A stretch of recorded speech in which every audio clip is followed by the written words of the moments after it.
ಆತ ಹಿಂದೂಗಳ ವಿರೋಧಿಯೇ ಆಗಿದ್ದರೆ ಅಥವಾ ಹಿಂದೂ ಧರ್ಮದ ವಿರೋಧಿಯೇ ಆಗಿದ್ದರೆ ಇವತ್ತು ನಾವೆಲ್ಲ ಶೃಂಗೇರಿ ಪೀಠದ ಬಗ್ಗೆ ನಾವು ಕೇಳ್ತಾ ಇದ್ದೇವೆ. ಶೃಂಗೇರಿಯ ತೃತೀಯ ಸಚ್ಚಿದಾನಂದ ಭಾರತಿ ಮಹಾಸ್ವಾಮಿಗಳ ಮೇಲೆ ಇವತ್ತಿನ ಹಿಂದೂ ಧರ್ಮ ಸಂಸ್ಥಾಪಕರು, ಹಿಂದೂ ಧರ್ಮದ ಪುನರುದ್ಧಾರಕರು ಅಂತ ಹೇಳಿಕೊಳ್ತಾ ಇರುವ ಮರಾಠರ ಸರದಾರರು, ಅದನ್ನು ಒಬ್ಬ ಮಹಾನ್ ಇತಿಹಾಸ ತಜ್ಞನ ಹಾಗೆ ಬಿಂಬಿಸಿಕೊಳ್ತಾ ಇರುವ ಇಂಗ್ಲಿಷಿನ ಲೇಖಕ ವಿಕ್ರಮ್ ಸಂಪತ್ ಅನ್ನುವ ಒಬ್ಬ ಮಹಾ ವ್ಯಕ್ತಿ ಟಿಪ್ಪು ಸುಲ್ತಾನ್ ಎನ್ನುವ 1,500 ಪುಟಗಳ ಪುಸ್ತಕವನ್ನು ಬರೆದಿದ್ದಾರೆ. ಅದರಲ್ಲಿ ಅವರು ಹೇಳ್ತಾರೆ, ದೇವಸ್ಥಾನದ ಮೇಲೆ ಅಥವಾ ಶೃಂಗೇರಿಯ ಮಠದ ಮೇಲೆ ದಾಳಿ ಮಾಡಿದವರು ಮರಾಠರಲ್ಲ, ಅವರು ಪಿಂಡಾರಿಗಳು ಅಂತ ಹೇಳಿದರೆ ದಾಳಿಕೋರರು ಅಂತ ಸಮರ್ಥಿಸ್ಕೊಳ್ತಾರೆ. ಆದರೆ ಪೇಶ್ವೆಗಳ ದಾಖಲೆಗಳಲ್ಲಿಯೇ ಆವತ್ತು ಶೃಂಗೇರಿಯ ಮಠದ ಮೇಲೆ ಮತ್ತು ಶಾರದೆಯ ದೇವಸ್ಥಾನದ ಮೇಲೆ ದಾಳಿ ಮಾಡಿದ ಮಹಾನ್ ದಾಳಿಕೋರರು ಯಾರು ಅಂದರೆ ಪರಶುರಾಮ್ ಭಾವು ಮತ್ತು ರಘುನಾಥರಾವ್ ಪಟವರ್ಧನ್ ಅಂತ. ಇವರಿಬ್ಬರ ನೇತೃತ್ವದಲ್ಲಿ ನಡೆದ ದಾಳಿಯಲ್ಲಿ ಅನೇಕ ಬ್ರಾಹ್ಮಣ ಒಟುಗಳನ್ನು, ಅಂದರೆ ಚಿಕ್ಕ ಚಿಕ್ಕ ಮಕ್ಕಳು ಯಾರು ಇವತ್ತಿನ ಮದ್ರಸಾಗಳಲ್ಲಿ ಹೇಗೆ ಕಲಿತಾ ಇದ್ದಾರೆ ಮಕ್ಕಳು, ಹಾಗೆ ಅವತ್ತು ಮಠಗಳಲ್ಲಿ ಕಲಿತಾ ಇದ್ದ ಮಕ್ಕಳನ್ನು ಮಾರಣವಾಗಿ ಒಡೆದು ಹಾಕ್ತಾರೆ. ತಾಯಿ ಶಾರದೆಯ ಮೂರ್ತಿಯನ್ನು ಅಕ್ಷರಶಃ ಕಿತ್ತು ಬಿಸಾಡ್ತಾರೆ.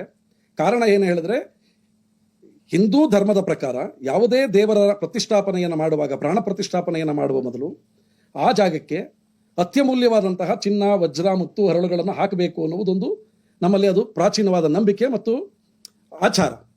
ಹಾಗಾಗಿ ಆ ದೇವರ ಮೂರ್ತಿಯನ್ನು ಕೂಡ ಬೀದಿಗೆ ಕಿತ್ತೆಸೆದು ಮಠದಲ್ಲಿದ್ದಂತಹ ಅತ್ಯಮೂಲ್ಯವಾದ ಧನಕನಕಗಳನ್ನು ದೋಚಿಕೊಂಡು, ಇದೆಲ್ಲವೂ ಸಾಲದು ಅಂತೇಳಿ ಮಠದ ಮುಖ್ಯಸ್ಥರಾಗಿದ್ದಂತಹ ತೃತೀಯ ಸಚ್ಚಿದಾನಂದ ಭಾರತಿ ಸ್ವಾಮೀಜಿಗಳನ್ನು ಕೊಲ್ಲಲಿಕ್ಕೆ ಅಂತ ಅಟ್ಟಿಸಿಕೊಂಡು ಹೋದವರು ಈ ಮರಾಠರ ಸರ್ದಾರರು.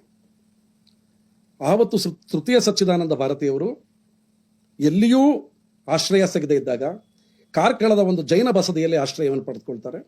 ಆಶ್ರಯವನ್ನು ಪಡೆದುಕೊಂಡ ನಂತರ ಯಾರೋ ಒಬ್ಬ ಅವರ ಜೊತೆಯಲ್ಲಿರುವ ಶಿಷ್ಯರು ಮತ್ತೆ ಯಾರೋ ಹೇಳ್ಬಹುದು ಅವರಿಗೆ, ನೀವು ಮೈಸೂರು ರಾಜ್ಯದ ದೊರೆಯಾಗಿರುವ ಟಿಪ್ಪುವಿಗೆ ಒಂದು ನಿರೂಪವನ್ನು ಕಳಿಸಿ, ಒಂದು ಪತ್ರವನ್ನು ಕಳಿಸಿ, ನಿಮ್ಮ ಸಹಾಯಕ್ಕೆ ಆತ ಬಂದರೂ ಬರಬಹುದು. ಬಹುಶಃ ಈ ಹೊತ್ತಿನ ಹಾಗೆ ಆ ಹೊತ್ತು ಅವರಿಗೆ ಆತಂಕ ಇದ್ದಿತ್ತೋ ಏನೋ ಗೊತ್ತಿಲ್ಲ. ಅವರು ಒಂದು ನಿರೂಪವನ್ನು ಟಿಪ್ಪುವಿಗೆ ಕಳಿಸ್ತಾರೆ.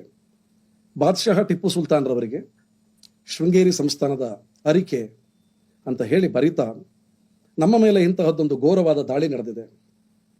ಈ ದಾಳಿಯಲ್ಲಿ ಇಡೀ ಮಠವನ್ನು ನಿರ್ನಾಮ ಮಾಡಲಾಗಿದೆ. ತಾಯಿ ಶಾರದೆಯನ್ನು ಕಿತ್ತು ಬೀದಿಗೆ ಬಿಸಾಡಲಾಗಿದೆ. ಬ್ರಾಹ್ಮಣ ಒಟುಗಳನ್ನು ಹತ್ಯೆ ಮಾಡಲಾಗಿದೆ. ನಿಮ್ಮಿಂದ ನಾವು ನೆರವನ್ನು ನಿರೀಕ್ಷೆ ಮಾಡಬಹುದೇ? ನೋಡಿ, ಟಿಪ್ಪು ಒಬ್ಬ ಮತಾಂಧ ಮುಸಲ್ಮಾನನ ಹಾಗೆ ಅವತ್ತು ಯೋಚನೆ ಮಾಡಿದಿದ್ರೆ ಬಹುಶಃ ಸಾಧ್ಯ ಆಗ್ಲಿಕ್ಕಿಲ್ಲ ಅಂತ ಹೇಳ್ಬೋದಾಗಿತ್ತು. ಅಂದರೆ ಪ್ರಜಾಪ್ರಭುತ್ವದಲ್ಲಿ ಬದುಕ್ತಾ ಇರಲಿಲ್ಲ. ಟಿಪ್ಪು ಸುಲ್ತಾನ್ ಇದ್ದದ್ದು ರಾಜತ್ವದ ಪರಿಧಿಯ ಒಳಗೆ. ಆದರೆ ಟಿಪ್ಪು ಕೂಡಲೇ ಒಂದು ಮಾರುತ್ತರವನ್ನು ಬರೀತಾರೆ. ಅದರ ಪತ್ರದ ಪ್ರತಿಗಳು ನಿಮಗೆ ಇಂಟರ್ನೆಟ್ನಲ್ಲಿ ಕೂಡ ಸಿಗ್ತವೆ. ಮತ್ತು UGCಯ ನೆರವಿನಲ್ಲಿ ಡಾಕ್ಟರ್ AK ಶಾಸ್ತ್ರಿ ಅನ್ನವರು the letter correspondence in between Sringeri Math and Hyder Ali Tipu Sultan ಅಂತೇಳಿ ಒಂದು ಅದ್ಭುತವಾದ ಪುಸ್ತಕವನ್ನು ತಂದಿದ್ದಾರೆ. ಅದು ನಿಮಗೆ ಪುಸ್ತಕ ಕೂಡ ಸಿಗ್ತದೆ ಆನ್ಲೈನ್ನಲ್ಲಿ. ಟಿಪ್ಪು ಒಂದು ಮಾರುತ್ತರವನ್ನು ಸ್ವಾಮೀಜಿಗಳಿಗೆ ಬರೆಸ್ತಾರೆ.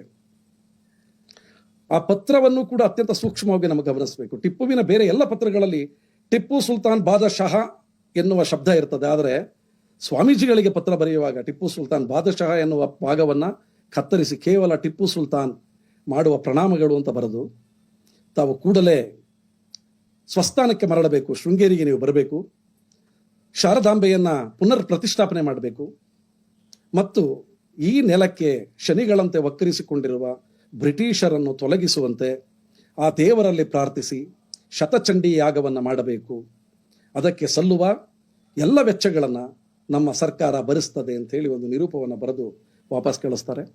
ವಾಪಸ್ ಕಳಿಸಿ ಸ್ವಾಮೀಜಿಗಳನ್ನು ಅಲ್ಲಿಂದ ಇಲ್ಲಿಗೆ ಕರ್ಕೊಂಡು ಬರಲಿಕ್ಕೆ, ಕಾರ್ಕಳದಿಂದ ಶೃಂಗೇರಿಗೆ ಕರ್ಕೊಂಡು ಬರಲಿಕ್ಕೆ ಒಂದು ಬೆಳ್ಳಿಯ ಪಲ್ಲಕ್ಕಿಯನ್ನು, ಅವರಿಗೆ ಒಂದು ಛತ್ರ ಮತ್ತು ಚಾಮರವನ್ನು, ಎಲ್ಲಕ್ಕಿಂತ ಹೆಚ್ಚಾಗಿ ಇವತ್ತಿನ ನಮ್ಮ ಮಹಾನ್ ರಾಜಕಾರಣಿಗಳು ಓಡಾಡುವಾಗ ನಾವು ಪೈಲಟ್ ಎಸ್ಕಾರ್ಟ್ನ ಹೇಗೆ ನೋಡ್ತೀವೋ ಹಾಗೆ ಸ್ವಾಮೀಜಿಗಳ ರಕ್ಷಣೆಗೆ ಅಂತ ಒಂದು ಮುಂಗಾವಲು ಮತ್ತು ಬೆಂಗಾವಲು ಪಡೆಗಳನ್ನು ಕೊಟ್ಟು ಅವರನ್ನು ಶೃಂಗೇರಿಗೆ ವಾಪಸ್ ಕರೆಸ್ಕೊಂಡು ಬ್ರಾಹ್ಮಣರ ಪೂಜೆಗೆ, ಶತಚಂಡಿ ಯಾಗಕ್ಕೆ, ಅವರ ಭೂರಿ ಭೋಜನಕ್ಕೆ ಎಲ್ಲಕ್ಕೂ ಕೂಡ ಸಾವಿರಾರು ವರಹಗಳನ್ನು ಒದಗಿಸಿ ಶಾರದಾಂಬೆಯನ್ನು ಪುನರ್ ಪ್ರತಿಷ್ಠಾಪನೆ ಮಾಡಿದ್ದು ಅಲ್ಲದೆ ತಾಯಿ ಶಾರದೆಗೆ ಧರಿಸಲಿಕ್ಕೆ ಅಂಥೇಳಿ ಒಂದು ಅತ್ಯುತ್ತಮವಾದಂತಹ ಒಂದು ವಜ್ರದ ಆಹಾರವನ್ನು ಅವತ್ತು ಟಿಪ್ಪು ಕಳಿಸ್ಕೊಡ್ತಾರೆ.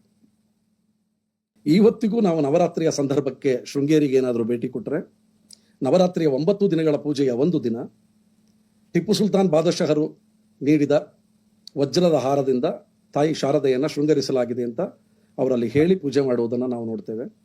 ಇದರ ಜೊತೆಗೆ ಹೈದರಾಬಾದ್ ನಿಜಾಮ ಕೊಟ್ಟಂತಹ ಆಭರಣಗಳನ್ನು ಕೂಡ ತಾಯಿ ಶಾರದೆಗೆ ಇವತ್ತಿಗೂ ಧರಿಸಲಾಗ್ತದೆ.